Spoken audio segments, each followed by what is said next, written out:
Bonjour à tous, bienvenue à notre session concernant le médical, la session concernant la souveraineté médicale, Shaping Independence and Resilience. On va faire de l'anglais et de le français, donc on va switcher d'une langue à une autre selon l'orateur. Je suis ravie d'être là et c'est un honneur pour moi de modérer cette session auprès d'imminents orateurs. Et avant de présenter nos éminents panélistes, je vais parler un petit peu introduire la session. Et je vais le faire en anglais.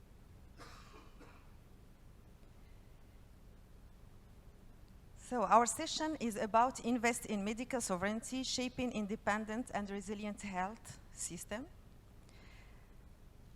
The COVID-19 pandemic exposed the fragility of global supply chain and dependence of many global South countries on external sources for medicines, vaccines, and medical equipment. It demonstrated that health is not only a social good, but also a strategic asset, essential to national security, economic stability, and state sovereignty. In an era marked by health, geopolitical, and climate crisis, medical sovereignty has become a priority. It refers to the ability to independently produce, regulate, and distribute essential medical products while maintaining balanced international cooperation. Morocco, under the leadership of His Majesty the King Mohammed VI, has placed health at the core of its development model. Several recent reforms reflect a long-term strategic commitment. The first one is the historical growth in the budget of healthcare in the 2026 Finance Act by 20%. The effective extension of universal health coverage to more than 25 million citizens. Structural reform of national health system to enhance governance, efficiency, and equality of care. We have a new agency and we have the HAS, the Haute Autorité de la Santé. The development of advanced industrial and biotechnological capacity with Marview in Ben Sliman, which producing vaccines. These achievements reflect a clear conviction. Health is a strategic investment, driving resilience, economic growth, and social stability. Across Africa, medical sovereignty is an urgent imperative. The continent still imports over 70% of medicines, exposing population to shortages and inequalities. Continental initiatives such as the African Medicine Agency, the African Vaccines Manufacturing Partnership, and the regional pharmaceutical hubs are promising, but their success depends on sustainable coordination, financing, and regional cooperation. With its experience and strong infrastructure and capabilities, industrial capabilities, Morocco is poised to play a leading role in building an integrated African pharmaceutical ecosystem that combines industrial independence, social inclusion, and regional solidarity. Health is now considered a strategic sector on par with defense, energy, and food security. It influences productivity, social cohesion, public trust, and the state stability to respond to crisis.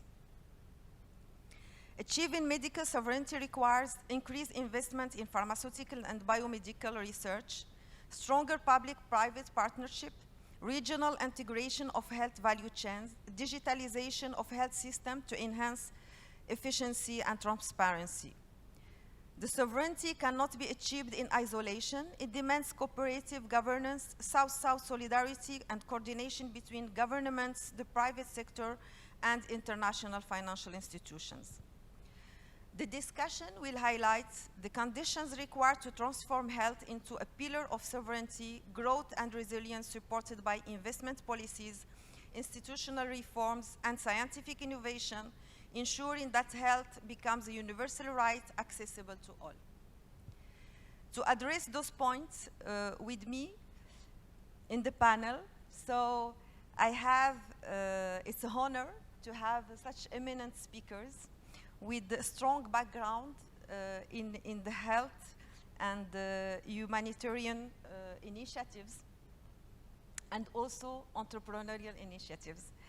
So with me, I have Her Excellence Mrs. Elisabeth Moreno, ancienne ministre présidente du conseil d'administration in Capital and Green Africa, présidente de la Fondation Femmes Numériques. Elle siège dans des conseils d'administration de grandes entreprises dans la santé.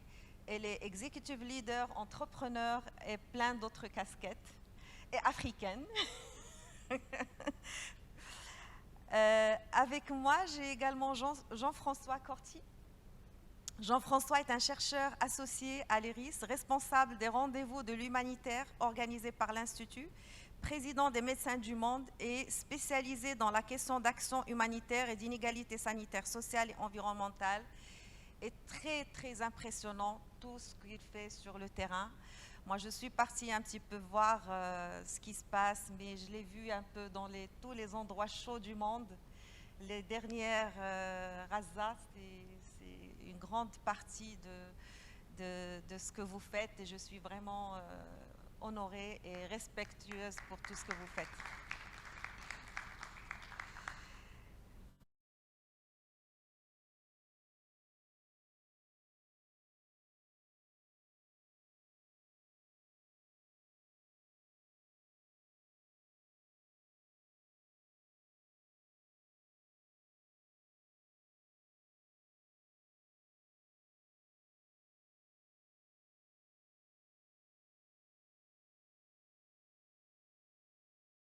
Nokoi, is it right pronunciation? So Jenny is the founder and CEO of Claifia, a startup that is revolutionizing access to primary health care. Jenny was in US and decided to go to Algeria to build her business, a strong and bold move. And she will talk about what she is doing in the ground and in the field. And with this, the only objective is to increase access to healthcare to the citizens in the ground, to the patients. So before starting our discussion, I will let each member of the panel talk about what activities they are doing on the ground. So you get to know them because they are doing amazing things. And then we will start the discussion. Maybe I will start with Benoît, from the right to the left. Bonjour, merci pour cette introduction. Et effectivement, donc, je préside la fondation Une santé durable pour tous, qui a été créée pendant la pandémie pour faire converger des professionnels de la santé humaine, animale et environnementale, climat, biodiversité, dans un souci d'élargir la question de la santé, bien sûr en prenant en compte aussi la question de la santé mentale. Donc en fait, c'est un forum qui est soutenu par cette fondation, le forum One Sustainable Health. Voilà, on développera peut-être un peu plus tard s'il y a besoin. Merci beaucoup. Votre Excellence. Bonjour, bonjour Radia. C'est un plaisir de partager cette table ronde avec des personnes pour qui j'ai énormément de respect. Et merci à vous d'être là avec nous ce matin. Vous l'avez dit, Radia, j'ai plusieurs casquettes, donc je vais vous dire avec quelle casquette je vais vous parler aujourd'hui. D'abord, je préside un fonds d'investissement à impact social et environnemental qui s'appelle Ring Capital, et nous avons décidé d'investir les 470 millions d'euros d'actifs que nous manageons sur les enjeux vitaux du 21e siècle. Et comme vous pouvez l'imaginer, la santé fait partie des enjeux vitaux des siècles à venir. Et on en parlera tout à l'heure, on se rend compte qu'il y a encore beaucoup de choses à faire là-dessus. Et puis, je suis également présidente d'une association qui s'appelle Femmes Numériques. Je crois que le numérique peut avoir, on le voit déjà, le numérique a des impacts extrêmement importants dans la recherche, dans le développement. Les médecins eux-mêmes disent que le numérique leur a permis de faire des bonds en termes de recherche scientifique qu'ils n'auraient pas fait, qu'ils ont mis parfois plus de 10 ans à faire. Et puis, je suis au conseil d'administration d'un grand groupe pharmaceutique mondial qui s'appelle Sanofi. Et j'ai aussi le plaisir et l'honneur d'être au conseil d'administration de l'un des premières entreprises pharmaceutiques au Maroc, qui s'appelle l'Aprofan. J'accompagne le docteur Farid Benis et toute l'équipe de l'Aprofan dans leur développement. Et pour terminer, j'ai cofondé, il y a un peu plus d'1 an, une association qui s'appelle African and Afro-Descendant Women Impact Network, dont l'objectif est de construire des solutions pour les femmes africaines et afrodescendantes, parce que nous savons que si les femmes sont très largement discriminées, et quand je dis largement, c'est parce que nous composons 50% de la population mondiale, donc dès qu'il y a une discrimination, elle est démultipliée sur les femmes, mais c'est surtout le fait que nous, les femmes africaines et afrodescendantes, nous sommes tout en bas de la chaîne alimentaire et que nous souffrons de toutes les discriminations cumulées. Et plutôt que d'attendre que les gens aillent créer des solutions pour nous, eh bien, nous avons décidé d'aller capitaliser sur des femmes comme Jenny, des femmes qui travaillent à la NASA, des femmes, des jeunes femmes ingénieures que vous allez bientôt devenir, mesdames, et ces femmes qui sont dans tous les métiers, qui sont dans toutes les responsabilités, mais qu'on ne voit pas et dont on n'entend pas parler pour 1001 raisons. Donc voilà avec quelle casquette je vous parlerai aujourd'hui. Merci. Bonjour à toutes et à tous. Merci infiniment pour l'invitation. Bravo à tous les organisateurs et organisatrices de cet événement. Merci pour la présentation et l'animation du panel. Vous avez été très clair dans mon profil. Il y a une chose très importante qui manque, c'est que je suis né, moi, dans le sud du Maroc, dans le pays du Souss. J'y ai grandi. Donc je suis africain aussi. Hein. Je me sens comme ça. Et je suis toujours très honoré de revenir au Maroc. Je viens souvent, évidemment, plutôt sur Tiznit, hein, dans le sud, vous aurez compris. Mais à Médès, parce que voilà, vous avez une dynamique politique, sociale, économique qui est très impressionnante. Et envoyer ces signaux d'ouverture, inviter des gens comme nous pour venir débattre avec vous des enjeux de votre pays et du monde, ça signe une ouverture à laquelle je suis très fier de contribuer. Donc merci encore une fois pour cette invitation. Vous l'aurez compris, je m'exprimerai en tant que président d'une organisation humanitaire médicale internationale, Médecins du Monde, France. On intervient dans une 30aine de pays et aussi évidemment en France sur des enjeux de lutte contre les inégalités sanitaires, sociales, environnementales, dans des zones de conflit, mais sur aussi des situations d'endémie, de pandémie. Je pense au VIH, à la tuberculose, entre autres. Nous sommes investis sur des problématiques prioritaires que sont le droit en santé sexuelle et reproductive, notamment, pour toutes les raisons que vous avez évoquées, notamment sur la question du droit des femmes. Et aujourd'hui, on voit comment, plus que jamais, y compris dans les pays du Nord, les droits des femmes sont attaqués par des populismes d'extrême droite qui leur enlèvent la possibilité de choisir ce qui est bon pour elles en termes d'accès aux soins. Donc nous travaillons aussi sur les questions de santé environnementale, nous travaillons aussi sur les enjeux de droit international humanitaire, d'espace humanitaire, on va dire, et puis tout ce qui relève de la migration et de l'accès aux soins au global pour les populations précaires. Donc c'est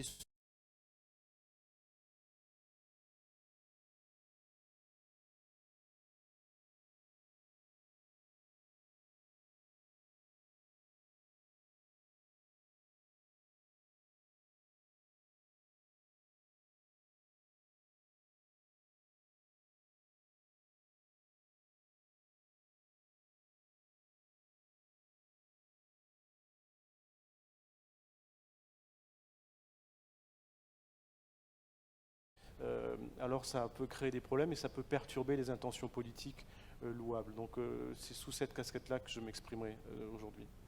Merci.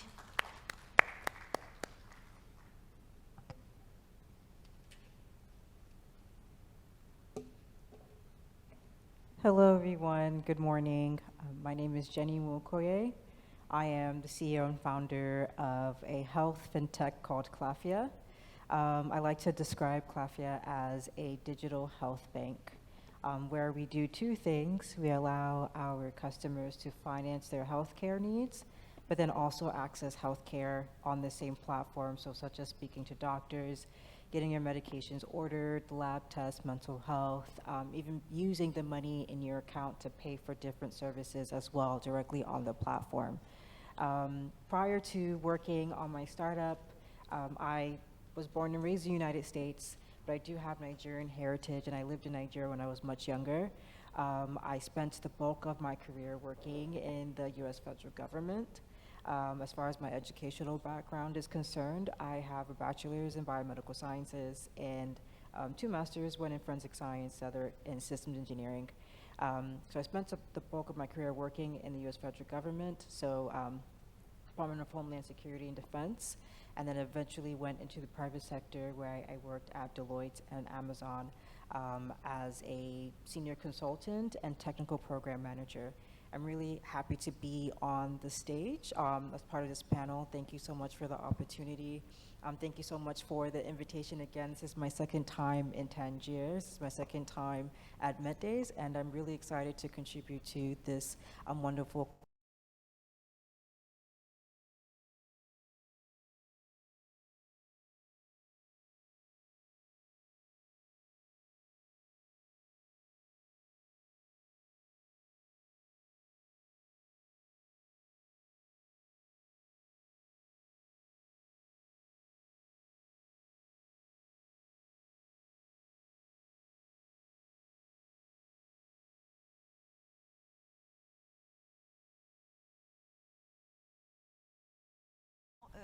Les nations étaient en train de chercher des fois désespérément les vaccins, les médicaments. On voyait comment la rationalisation se faisait, comment le vaccin était là. Il y a certains pays qui ne pouvaient pas y avoir accès. Aujourd'hui même, il y a des endroits dans le monde où les patients n'ont pas accès aux médicaments. Et là, je m'adresse à votre Excellence, Madame Moreno, de par votre background, votre expérience, comment faire en sorte à ce que la santé soit un droit pour tous? C'est une excellente question, Radia. Et je voudrais commencer par remercier le président Fassifiri et l'Institut Amadeus de nous donner l'opportunité d'avoir ce genre de table ronde sur le continent africain. Pour plein de raisons, ça fait du sens, mais aussi parce que, en général, quand il y a des événements sur la santé, ce sont les experts de la santé qui se retrouvent pour parler de ces problématiques. Et quand on vient au MedDays et qu'on a des jeunes, des seniors, des personnes qui viennent d'environnements extrêmement différents pour partager leurs idées et leurs regards sur un sujet qui finalement touche toute l'humanité, je trouve ça extrêmement intelligent et sage, et c'est pour ça que je suis très contente de pouvoir participer à ce panel. Ensuite, je vais peut-être faire un petit rappel historique.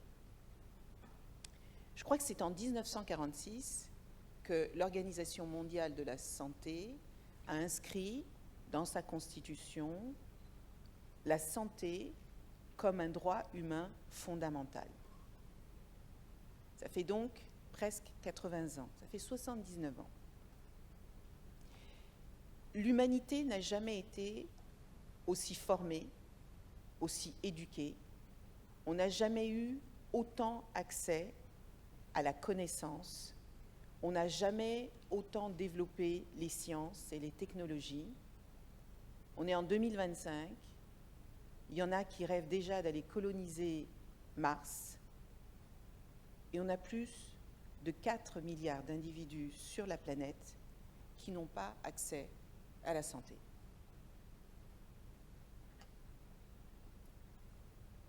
On dit que le progrès, c'est le fait d'avancer, de créer, d'innover, d'inventer des choses qu'on ne possédait pas avant. Comment se fait-il qu'on mette autant d'efforts et autant d'argent à développer des outils, à développer des voitures qui vont plus vite, à développer des machines qui s'appellent intelligence artificielle et qui nous font croire qu'elles sont plus intelligentes que nous-mêmes. Comment est-ce qu'on met autant d'énergie à développer ces choses-là et qu'on ne développe pas ce qui est basique et fondamental pour notre survie en tant qu'être humain, et on prétend qu'on fait des progrès? Comment se fait-il que l'une des premières maladies génétiques au monde, qui s'appelle... Vous savez comment elle s'appelle? La première maladie génétique au monde, c'est la drépanocytose. Est-ce que vous avez une idée d'où la drépanocytose se répand majoritairement? Oui, mais non, mais Benoît, toi, tu n'as pas le droit de répondre. Non, mais le principe, c'est qu'on sait que toi, tu sais. Jean-François, toi non plus, tu ne réponds pas. C'est pour aider? Ok. La première maladie génétique au monde est la drépanocytose et elle touche majoritairement les Africains, enfin les personnes qui ont la peau foncée. Vous avez une idée de la recherche qui est faite sur la drépanocytose? Wallou.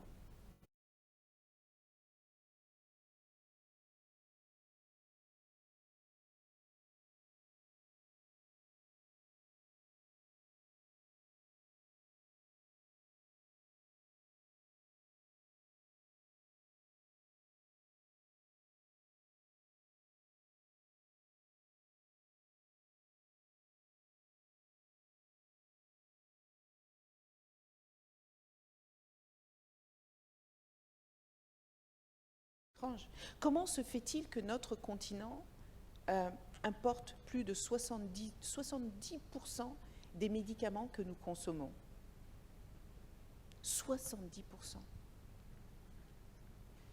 C'est énorme.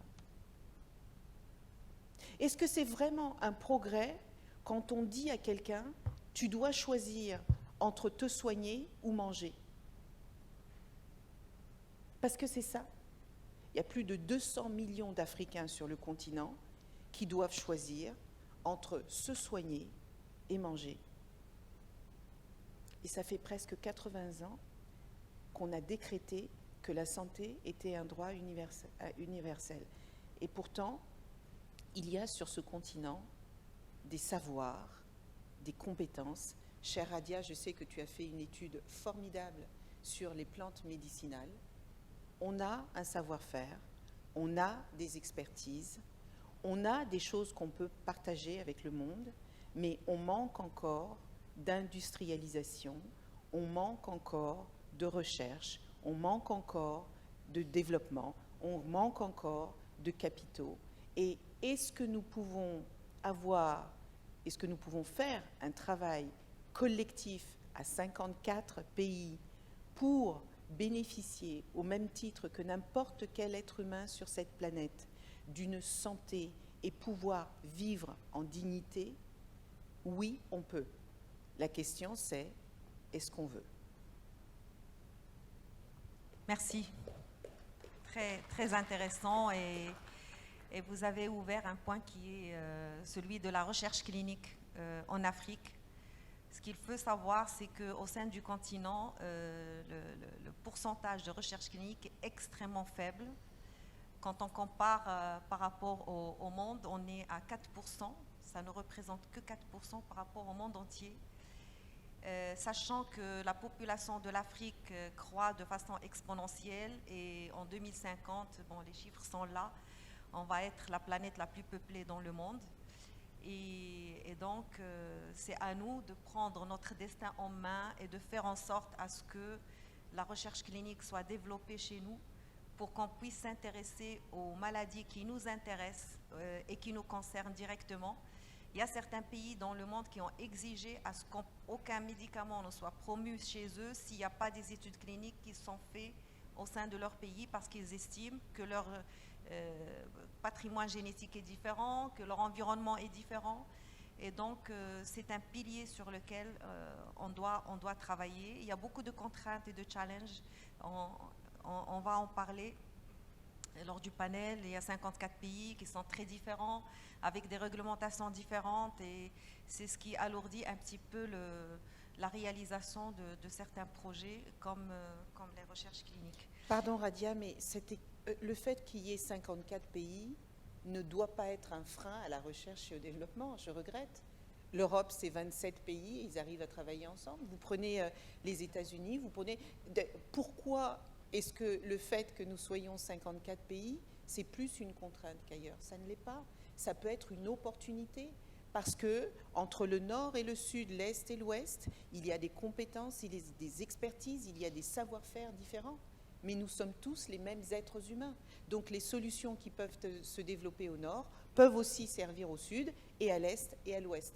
Et nous, on a trop tendance, parfois, nous les Africains, à regarder les problèmes plutôt qu'à regarder les solutions. Et c'est l'un des enjeux les plus importants que nous avons si nous voulons véritablement développer ce continent.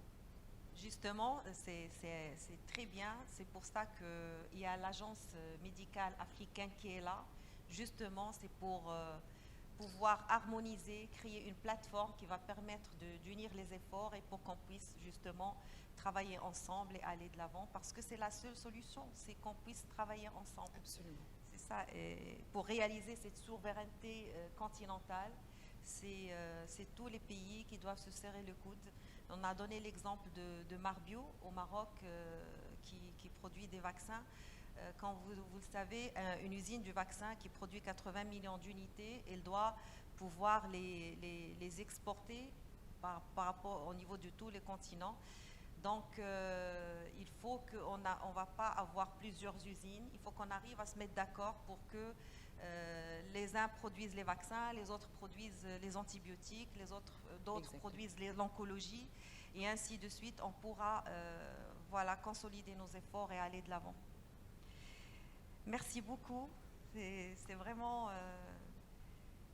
ça pousse à réfléchir. Et là, Jean-François, je vous tends la main parce que là, on est toujours dans le médecin du monde et vous avez vécu beaucoup de situations. Et d'après vous, comment faire en sorte à ce que la santé soit un droit universel Oui, merci pour la question. C'est une vaste question. Je ne crois pas qu'on va y répondre entièrement aujourd'hui parce qu'il y a beaucoup de déterminants, mais quand même, on a quelques pistes.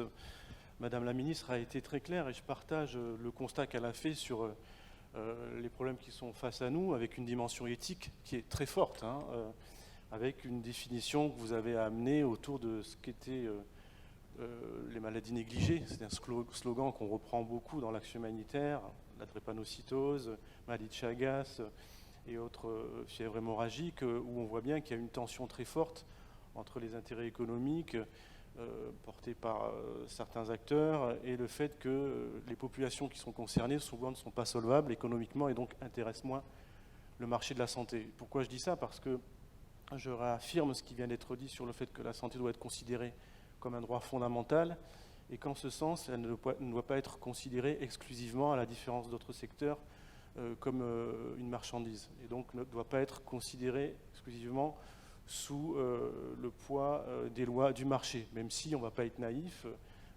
la santé, c'est des enjeux économiques importants et il faut qu'il y ait un travail d'intelligence qui soit fait entre le secteur public et privé pour des complémentarités. Mais l'enjeu, il me semble, d'un point de vue politique et philosophique, c'est de rappeler que la santé est un droit fondamental et il faut défendre cette approche-là pour ensuite pouvoir développer des politiques qui soient à la fois spécifiques des régions, des pays, mais aussi qui concernent l'entièreté de la planète. Vous le savez, aujourd'hui, face aux périls climatiques, face aux grandes pandémies, endémies, et le Covid nous l'a rappelé dernièrement, on ne peut pas être chacun chez soi replié à imaginer qu'on va pouvoir gérer ses affaires tout seul avec ses propres concitoyens. Il faut une réponse qui soit à l'échelle globale, internationale, et cela m'amène à réaffirmer la nécessité d'une approche multilatérale du champ de la santé. Et on ne peut qu'être désolé de voir certains pays aujourd'hui quitter l'Organisation mondiale de la santé en imaginant qu'en se repliant derrière ses propres frontières, on pourra répondre aux fléaux qui touchent toute la planète. Donc il faut vraiment, autour du respect du droit fondamental, respecter la santé comme un droit fondamental, considérer aussi qu'il faut à la fois des politiques nationales, mais aussi s'intégrer dans une gouvernance multipolaire, internationale, parce que c'est en étant tous solidaires qu'on trouvera des réponses face à des enjeux globaux et qui nous impactent. Alors pourquoi penser que les inégalités, la lutte contre les inégalités sont nécessaires en matière de santé? Simplement pour deux raisons. La première, on va dire un peu philosophique, c'est de considérer que voilà, si vous avez, et en tout cas c'est la portée de mon organisation, si vous avez des gens qui meurent de pathologies dont on connaît les traitements dans votre environnement proche ou plus ou moins lointain, ça altère quand même la capacité à être heureux. Et l'existence est, de notre point de vue, faite pour être vécue avec le moins de souffrance possible. Et puis si on est sur un registre beaucoup plus scientifique et rationnel, les principes de santé publique vous rappellent que plus les inégalités de santé sont importantes au sein d'une société, plus l'état global de la santé de la société sera mauvais. Donc les riches, les pauvres, tout le monde a intérêt à ce qu'il y ait un certain niveau d'accès aux soins et de qualité d'accès aux soins qui soit équivalent, parce que ce sera bon pour tout le monde. Et toutes les catégories sociales doivent intégrer cette dimension-là. Donc ce principe de santé publique, il doit, il me semble, guider les politiques en matière de souveraineté, cette souveraineté étant réaliste et bénéfique et fonctionnera si elle concerne tout le monde. Donc sur la question de cette souveraineté médicale, vous l'aurez compris, elle est intimement liée à la justice sociale et on ne peut pas la déconnecter. Et donc il faut travailler sur notamment les barrières à l'accès aux soins, les barrières administratives, les barrières financières. Tout ça, ce sont des déterminants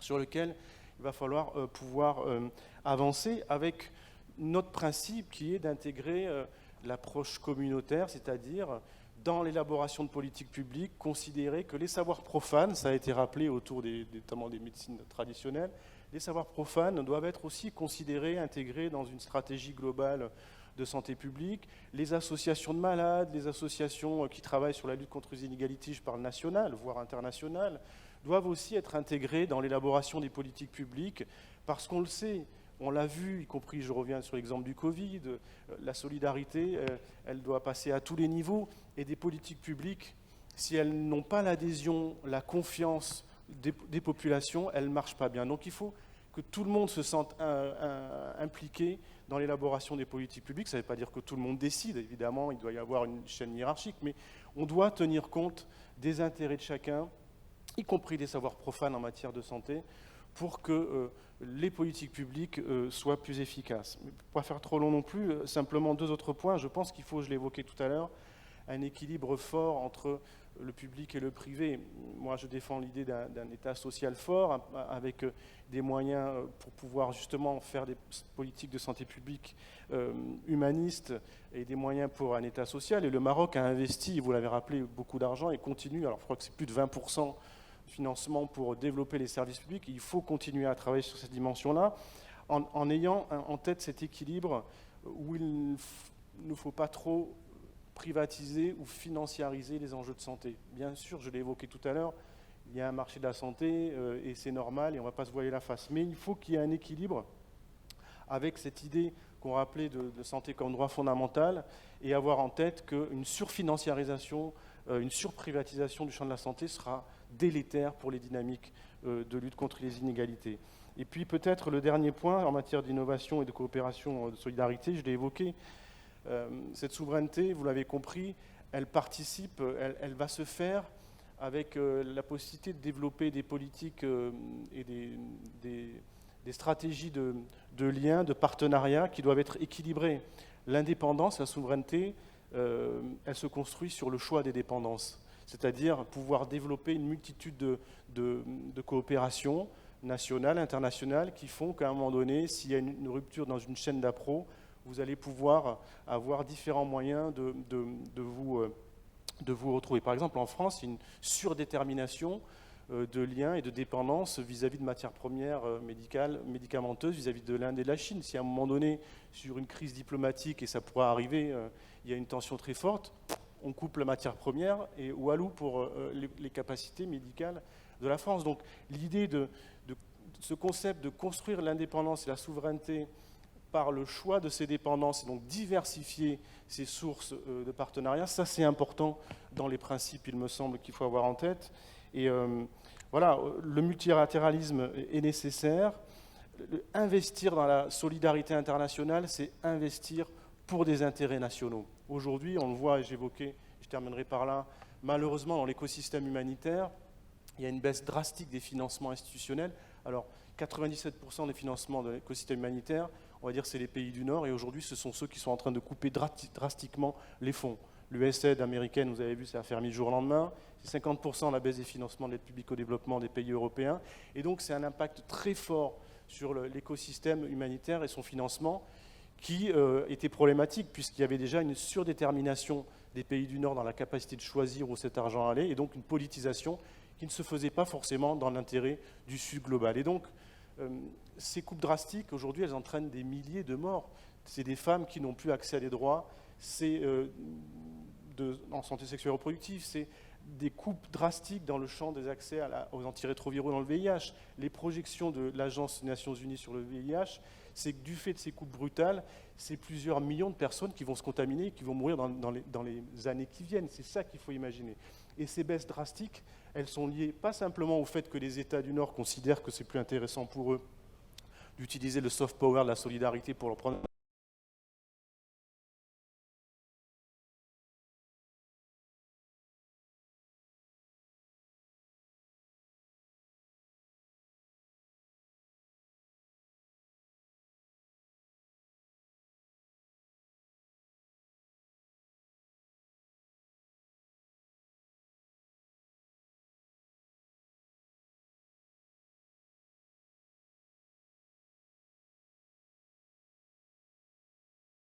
Nous, beaucoup d'acteurs qui sont des anti-droits. Eh bien, il faut se battre politiquement, idéologiquement, pour que les droits fondamentaux soient toujours respectés. Ce n'est jamais acquis et c'est en permanence un combat qu'il faut porter. Merci.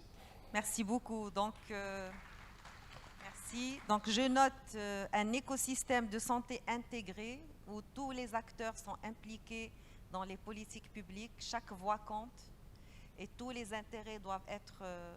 on doit tenir compte de tous les intérêts pour avoir des politiques publiques efficaces. Un équilibre partenariat public-privé, juste je résume, je vous donne la parole. Un partenariat équilibré, public et privé, des alliances internationaux et des coopérations diversifiées pour mitiger les risques et ne pas être pris en otage. Madame la ministre.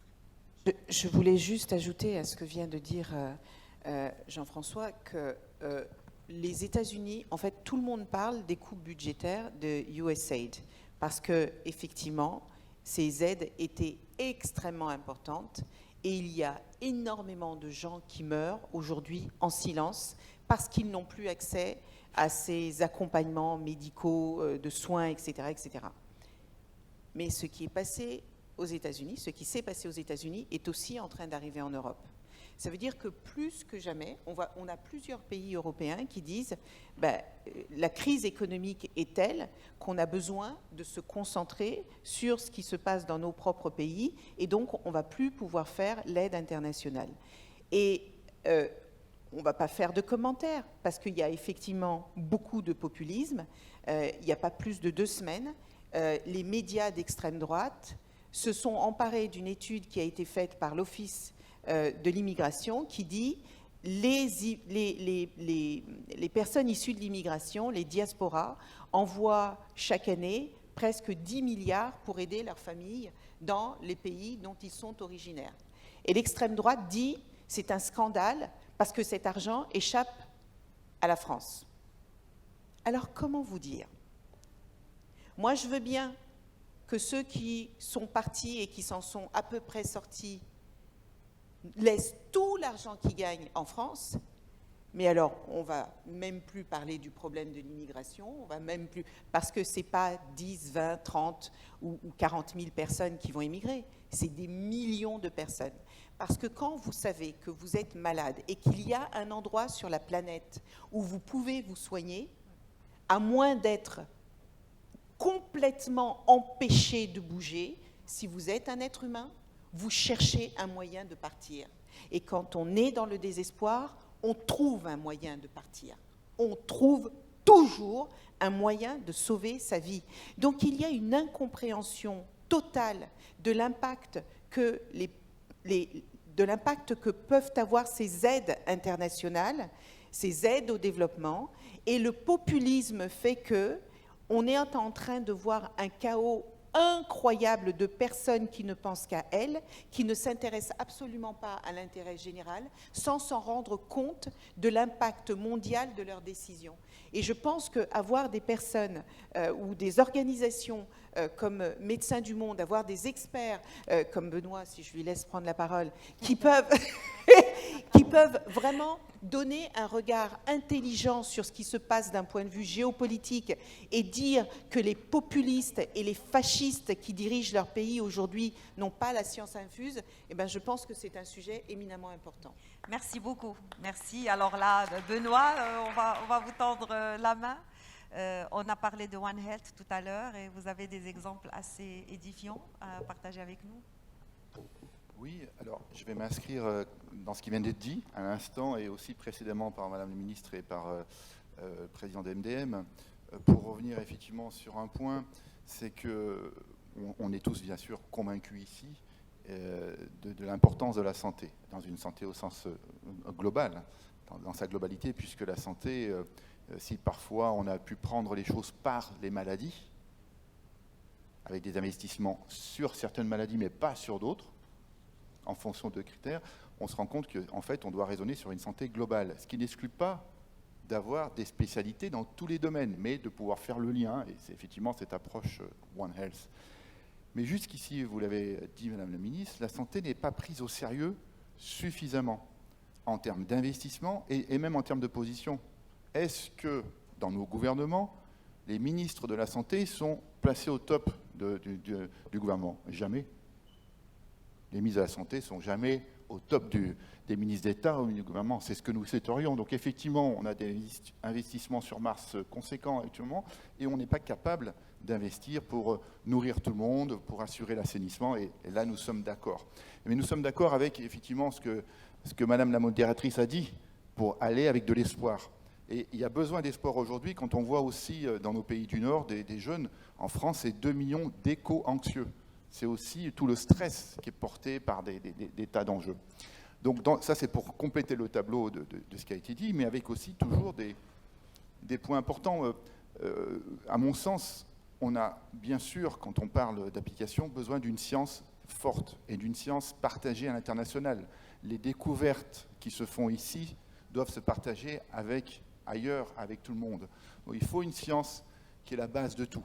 Et ça, c'est un enjeu très important aujourd'hui. On le sait parce que des personnes ont tendance à se faire eux-mêmes leur science, leur interprétation des choses, vous le savez, que ce soit sur le climat ou sur les priorités même sanitaires. Hein. Et effectivement, dans le contexte qui était rappelé à l'instant, de repli sur soi, parce qu'il y a des tensions, il y a des conflits, il y a des guerres. Et l'histoire de l'humanité nous a montré que plus les gens ont peur, malheureusement, plus ils se réfugient derrière des gens qui leur apparaissent forts, et c'est souvent des nationalistes, des extrémistes. On l'a vu, le conflit des années 90 en Europe, en ex-Yougoslavie, il est venu, il a éclaté, parce que les gens se sont mis derrière les 3 plus forts nationalistes, Franjo Tuđman pour les Croates, Izetbegović pour les Bosniaques et Milosevic pour les Serbes. C'est souvent malheureusement le mouvement de l'histoire. Et ça se produit en ce moment même en Europe, donc effectivement, on a un devoir de rassurer les gens, qu'ils n'aient moins peur. Alors, tout ça est facile à dire, mais je pense aussi je voulais tout à l'heure, quand on a parlé d'innovation, justement, donc on parle de la science, et après il y a l'innovation. Oui, il faut aider une répartition des capacités dans tous les continents. Lorsque j'étais dans le passé avec la Fondation Mérieux, on a pu transmettre des savoir-faire de tests rapides par un projet Diatoprix à un institut Pasteur de Dakar. Ça n'a pas été simple du tout, y compris pour des questions réglementaires. Parce qu'il y a des questions de responsabilité, il y a des questions de partager. Mais aujourd'hui, on avait un scientifique, le professeur Ogo Baradumbo à Bamako, qui nous a quittés, qui a fondé le Malaria Research Training Center et qui était à la top niveau du recherche du vaccin pour la malaria. Donc, on a plein d'exemples à travers le monde, dans tous les pays, et il y en a ici au Maroc. Dans ce pays, le Maroc, qui aujourd'hui est en plein élan, on le voit depuis la pandémie, les investissements, vous les avez rappelés. Je les vois sur le terrain du One Health, puisqu'il y a une task force One Health au Maroc, qui a fait un colloque l'an dernier à Marrakech avec le professeur Mohamed Chouli. Donc, il y a un engouement et il y a une appropriation qui doit se faire. Donc, on souhaite effectivement que ces élans d'investissement, mais aussi de positionnement de la santé. C'est pour ça que j'évoquais qu'on doit tous aussi y contribuer. Et Médecins du Monde est une organisation qui travaille beaucoup sur la responsabilité citoyenne. C'est non seulement de faire des dons, mais c'est de savoir, à travers ses votes, à travers sa voix, vers quoi s'engager, quoi défendre, avec une presse aussi qui doit être informée des réalités. C'est comme ça que nos systèmes permettent d'avancer et de faire des progrès. Alors voilà une première réaction, donc je n'ai pas trop aborder la question elle-même du One Health, dont j'espère que vous viendrez suivre à Lyon, puisqu'on aura un sommet One Health présidentiel, souhaité par le président Macron le 7 avril, la journée mondiale de la santé. Vous serez toutes et tous invités, et on en reparlera tout à l'heure peut-être. Merci. Merci beaucoup, mais merci parce que là, on est passé à des actions concrètes sur le terrain.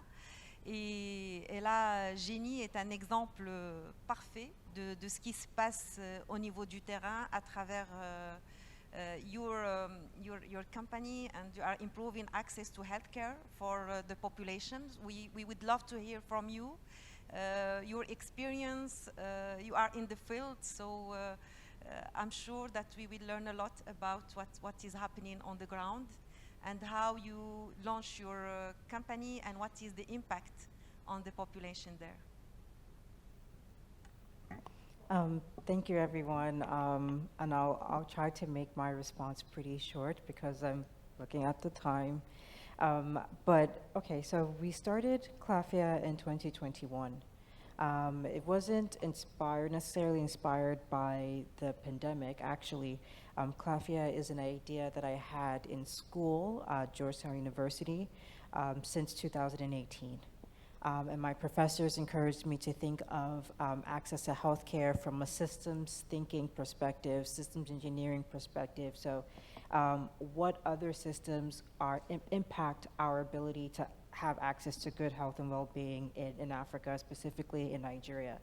And then, I started pitching my idea around Georgetown. I won some prize money. I remember some of the judges wondering why we would have a solution that we were pitching at the time, which was we narrowed in on community health workers, or CHOOS for short. And we saw them as the pillars of primary health care in our community. So we wanted to do two things for them. One, provide job opportunities, and then the second, leverage them to provide primary health care, especially in semi-urban and rural parts of Nigeria. And so the judges at the time did not understand why we would have a solution for Nigeria, and then COVID happened. And so in 2021, we decided to launch in Nigeria using our community health workers, and we saw that we were making great impact. The customers we were serving really loved our solution because we were bringing healthcare closer to them, so they didn't have to go to hospitals or primary health care centers and wait for a very long time to see a doctor who may or may not be there. We were bringing it closer to them.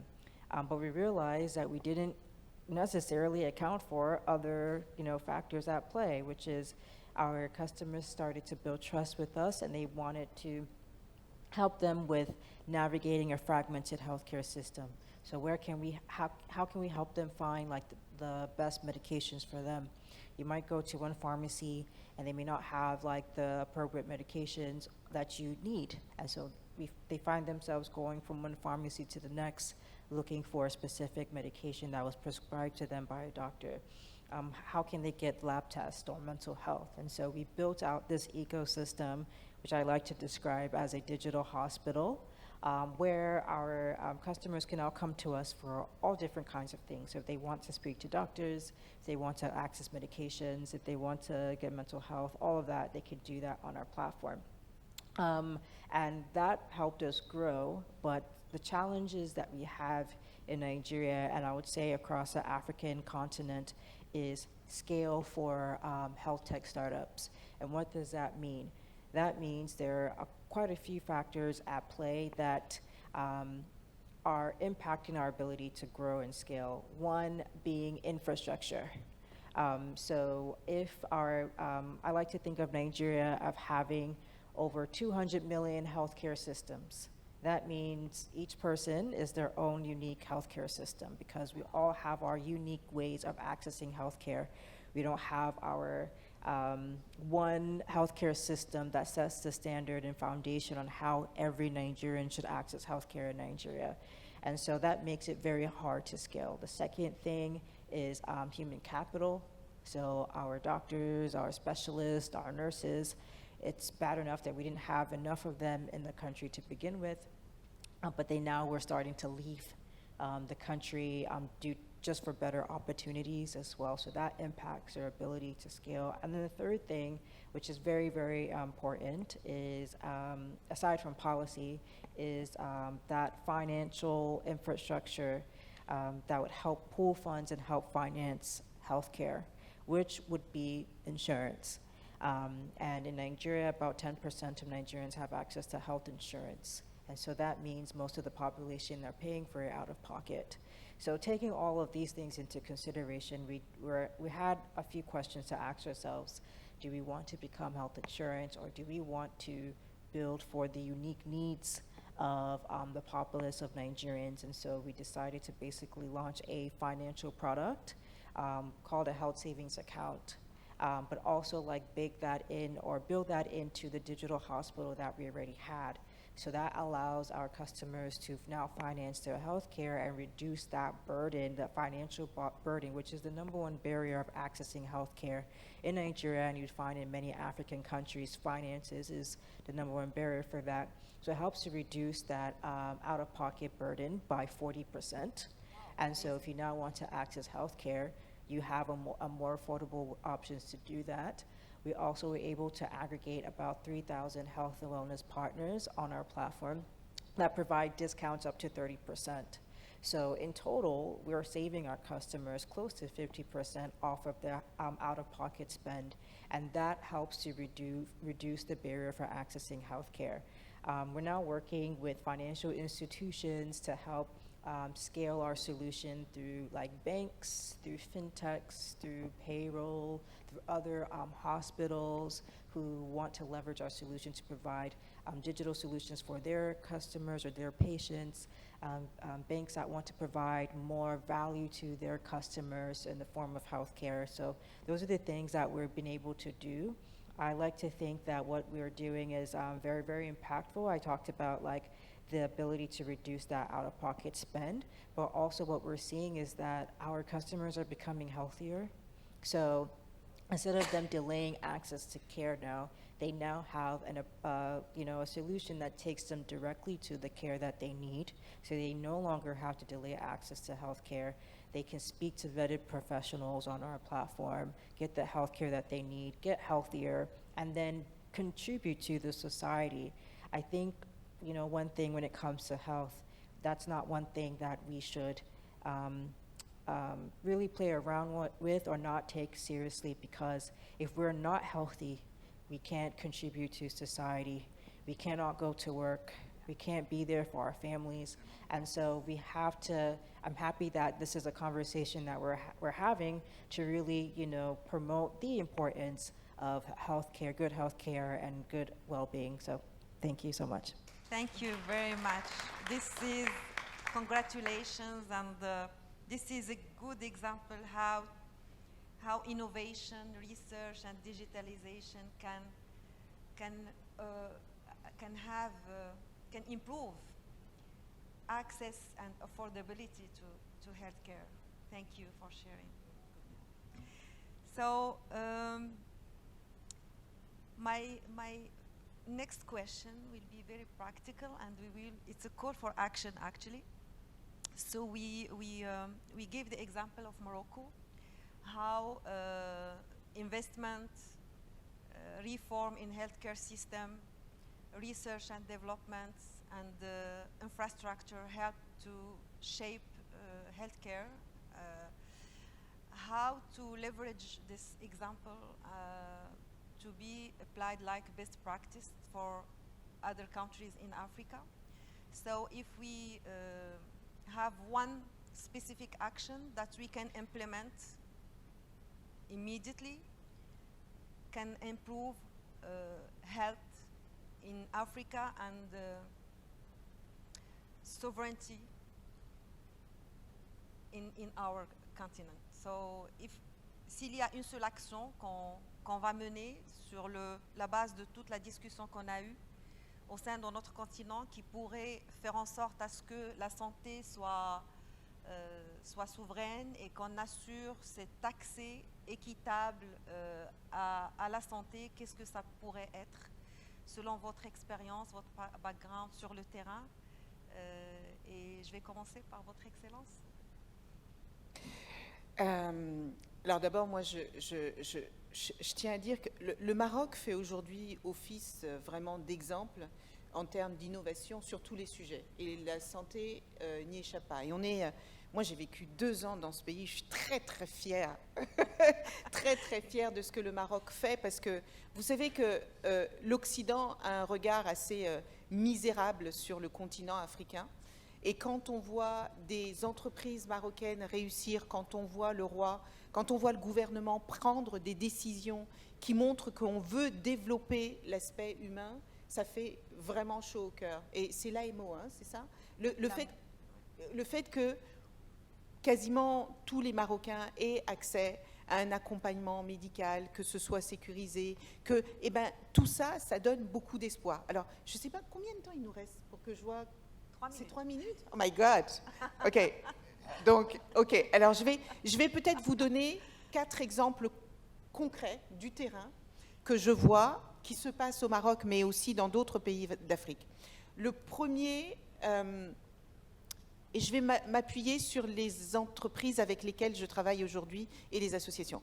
Sanofi a décidé de lancer des travaux de recherche clinique inclusive. Je ne sais pas si vous savez, mais aujourd'hui, la plupart des recherches sur les médicaments se font sur les populations occidentales, sur les populations de couleur blanche, sur les populations qui ont de l'argent, sur les populations... Sanofi a lancé une grande campagne, et là, en Afrique en ce moment, en Afrique du Sud, au Kenya, au Sénégal, en Côte d'Ivoire, enfin, il y a plein de pays où ils vont faire de la recherche concrète sur le terrain. Magnifique. Pour travailler avec les gens concernés par les médicaments à développer. Je voudrais aussi mentionner l'Aprofan.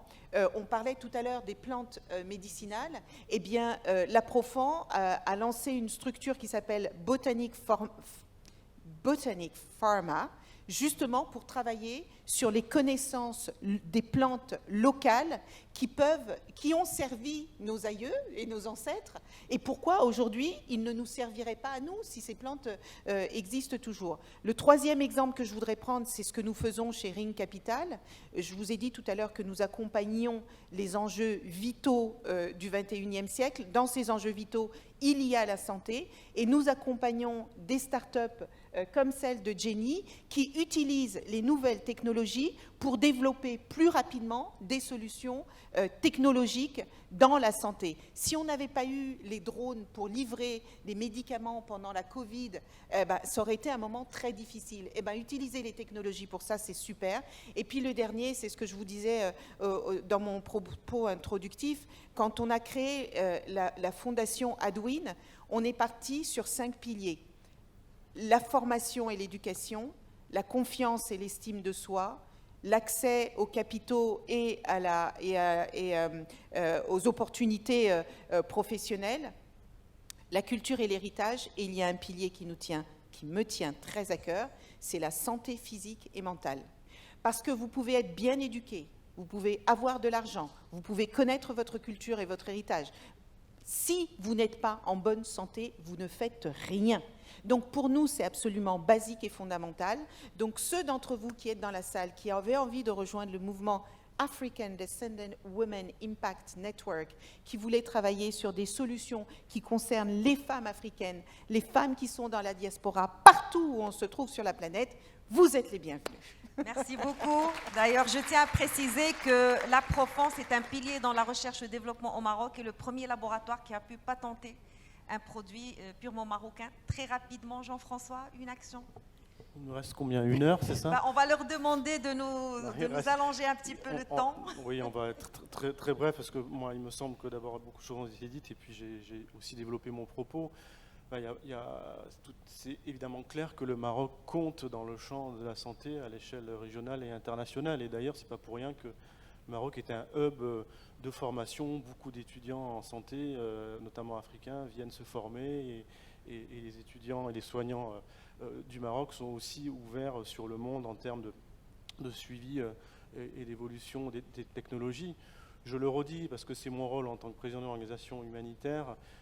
L'innovation, elle ne vaut que si elle est partagée et accessible à tous et toutes. Donc tous les pays, y compris le Maroc, ont encore des marges d'amélioration en termes de lutte contre les inégalités, pour les raisons que j'ai évoquées tout à l'heure, de santé publique d'abord, mais aussi pour des raisons éthiques et philosophiques, et je ne reviendrai pas sur ça. Donc voilà, il faut continuer à avancer, à être dans des espaces où, comme l'a dit Madame la Ministre, le Maroc compte, dans la technologie, dans la formation. Voilà, je rajoute dans aussi les partenariats internationaux, on l'a évoqué, qui sont stratégiques et qui renforceront la souveraineté nationale. Mais je le redis encore, la dimension participative de tous les acteurs de la société civile sont fondamentaux pour des politiques publiques réussies. Et d'une certaine manière, voilà, je défends l'idée d'une certaine démocratie sanitaire, et c'est vers ça qu'il faut tendre si on veut que les politiques au Maroc et ailleurs en matière de santé soient effectives, soient bonnes pour tout le monde. Cette dimension participative, elle est fondamentale si on veut que ces politiques réussissent. Merci. Merci beaucoup. Benoît? Oui, je crois qu'on a bien salué tous ces efforts du Maroc.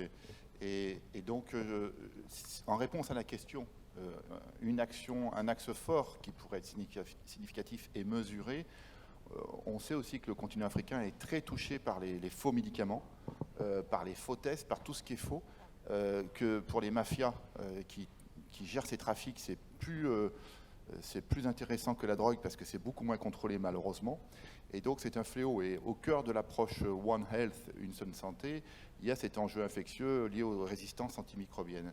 Alors on peut formuler le vœu que le Maroc, qui a déjà fait une task force One Health, ce que n'a pas encore fait la France, donc le Maroc est en avance sur la France dans cette approche globale de la santé, on peut le souligner, le Sénégal aussi, puisse aussi être exemplaire sur ce combat contre les résistances antimicrobiennes qui sont une bombe à retardement. C'est une cause de santé qui est montée au Conseil de sécurité des Nations Unies dès 2011. Et donc, ça mérite d'être souligné parce que je crois que le Maroc a aujourd'hui les capacités à le faire. Merci beaucoup. Jenny, one action for Africa.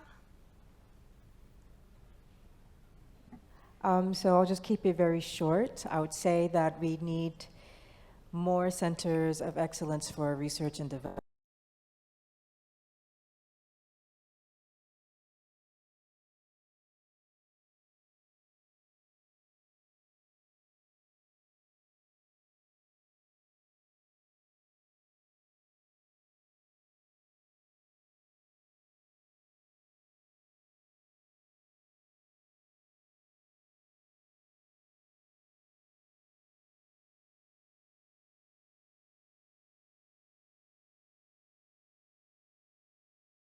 Thank you. Merci beaucoup.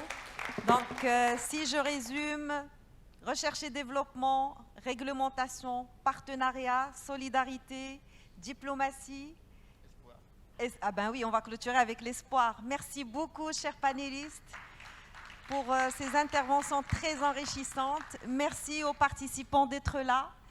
Et je ne sais pas si on a le temps de prendre quelques questions ou... Non ? Vraiment désolée, là, on a épuisé le temps.